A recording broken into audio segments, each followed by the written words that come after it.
I'm sure you asked me something about why I'm out here and why it's hot and steamy and things like that.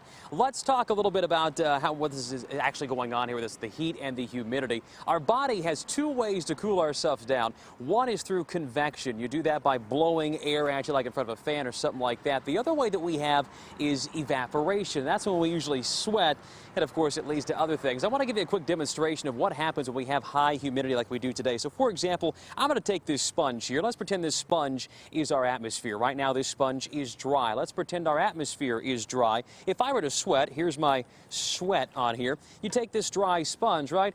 It soaks up that sweat, no problem, because the atmosphere is dry. But on a day like today, we've got high dew points. What that means is we have a lot of moisture already in the atmosphere. So here's our atmosphere.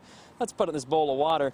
Now we got ourselves a little bit of a saturated atmosphere, let's say. So if I start sweating out here, there's more beads of sweat on the old arm. I'm taking this wet sponge.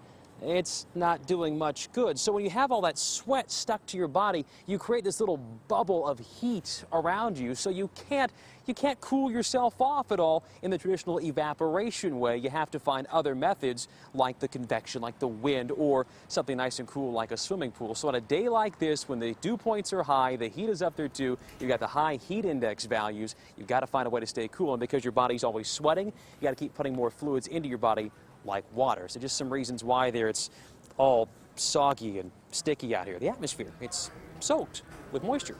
Lindsay. That makes so much sense. It's science. Perfect. JD Rudd, thank you very much. All right, let's now go to Ann McNamara watching